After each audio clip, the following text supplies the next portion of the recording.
Decolonization is the latest garbage academia concept to surface. The idea has been around for a while, but was hiding in the noise until the latest dust-up between Hamas and Israel. Decolonization is a concept where any group of people who reside on the land of a people who historically were forced from that land deserve to get that land back. The fun part is that those people need either to vacate back to where their ancestors came from, or they can rightfully be evicted via any force necessary. Is this a hyperbolic characterization? Here's some quotes following the Hamas attack on Israel. Najma Sharif, a writer for Soho House magazine and Teen Vogue, posted on X, "What did you all think decolonization meant? Vibes? Papers? Essays? Losers.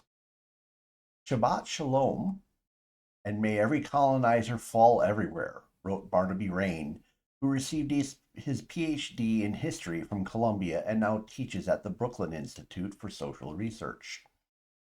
Rania Kachlek, pardon me on the pronunciation, a Lebanese American journalist, wrote, "Watching armed indigenous people take their land back from their colonizers is something else." The source of this is the Free Press article titled "This is What Colonization Looks Like" by Peter Savodnik. Decolonization is a Marxist tripe idea. Neo-Marxist ideas are an artificial construct that is created for the sole purpose of creating conflict between groups of people. Marx postulated that the conflict in society was between the classes. To create anything other than classes as a point of group conflict ceases to be true Marxism. Yet, if it's not Marxism, what is it? Neo-Marxism are new forms of group conflict that Marx never considered, because he was sure that his ideas of class conflict had to be right. Decolonization starts with the premise that is true. Some groups of people were horribly wronged when one group of people took their lands away from them. Now, this evokes a strong emotional feeling. The idea of that being pity for the victims and perhaps avenging the wrongdoers. There is no logical solution to the problem, so therefore, an emotional solution is created. The colonizers must leave, die, or be culturally shamed to the point where they generationally will themselves out of existence. The logical problems with this are never ending, and we'll unravel some of these to give you an idea and an understanding. In the context of decolonization, American Europeans took the land of the indigenous Americans. Now they must give it back. The first problem is no living person took anything from any other living person. This is punishing people for the sins of the father. And how far does this ancestral ownership stretch back?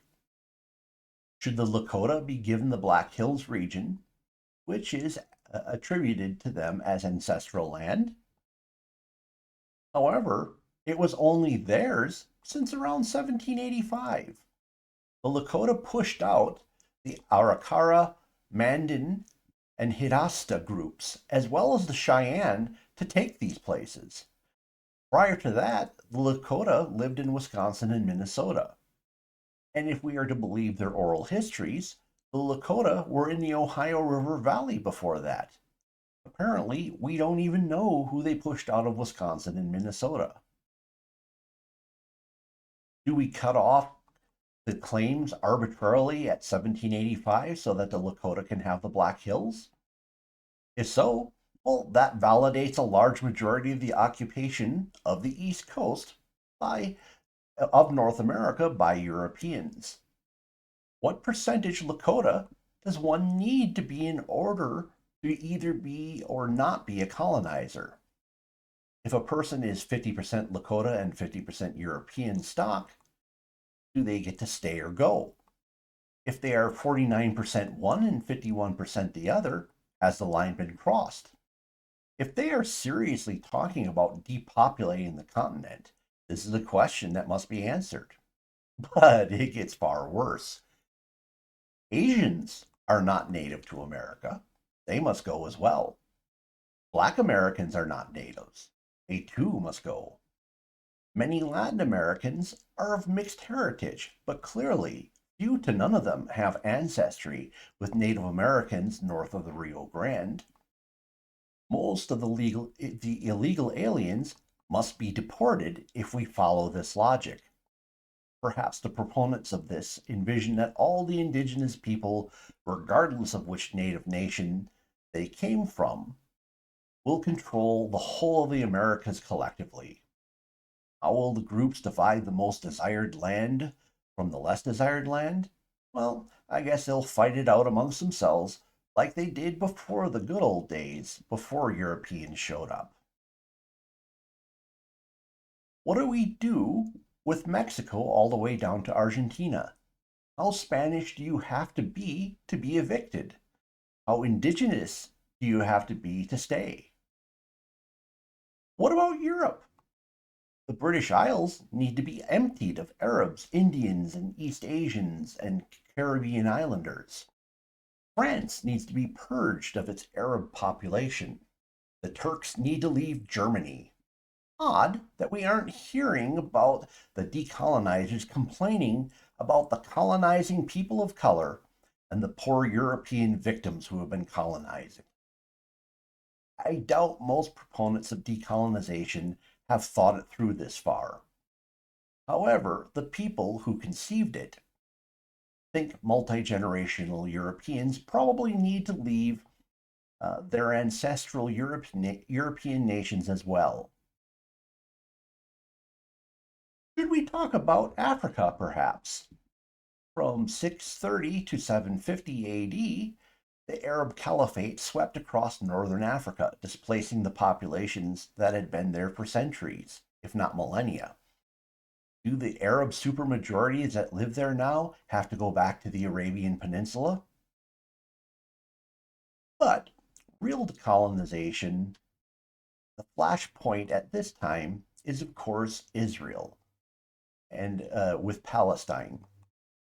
So, Jews inhabited the area from at least 1200 BCE through 70 AD. During the last 100 years, many Jews left, and I mean last 100 years of that time period. Jews left and resettled around the Middle East and Europe in an event known as the Diaspora. From 70 AD to 630 AD, Greco-Roman people lived there with a Jewish minority. From 630 on, Arabs grew to be a majority living with the Greco-Roman Christians and the descendants of the original Jews. And by the way, those Arabs did come there via conquest.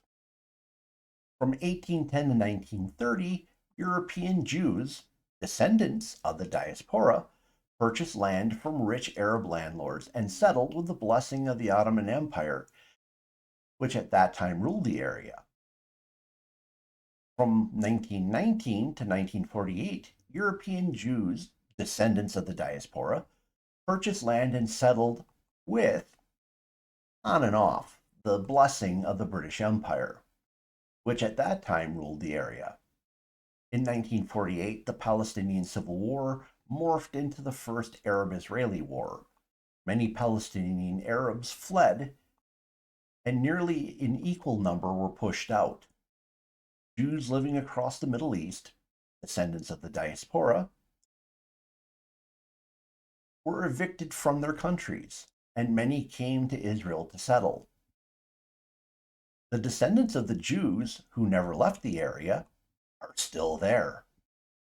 They were there at least 600 years before the Arabs came. So who is the colonizer and who are the indigenous people?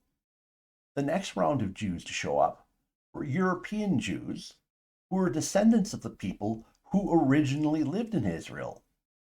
Some of those ancestors fled, and some of them were forced out. So if you leave and then try to come back, then are you out of luck? By that logic, most of the Palestinian Arabs who lost their land lost it fair and square then. Now, for the record, I don't accept any of these time precedence arguments from either the Jewish and Arab side. This is just the bad logic of decolonizers at work. Something most decolonization advocates are likely oblivious to is that 31% of Israelis identify as European descent. The remaining 69% are from the Middle East and Africa. So, what does this all really mean? Well, the people who support decolonization are very unlikely to think through the inconsistencies and the illogic that we just went over. If decolonization means white British people who have lived on the British Isles for uncounted generations need to decolonize, well, one should just accept it. Not logically, but emotionally, because the activist believes they are right in opposing oppressors and siding with victims. The people who created this ideology are well aware of the illogic and contradictions. As with all other neo Marxist ideology, the goal is to undermine Western civilization via agitation, fighting, and demoralization. So, tell me in the comments below. Have you heard these arguments before? Is decolonization new to you? When did you first hear about it? What are your thoughts on it? Please smash the like button. If the YouTube algorithm brought you here and you're not a regular subscriber, please consider looking at my other titles. You'll see I have a broad range of subjects. Please subscribe. And of course, if you know somebody who might find this interesting, please share it with them. Thank you for spending time with me this evening. Hope to see you again in a future video.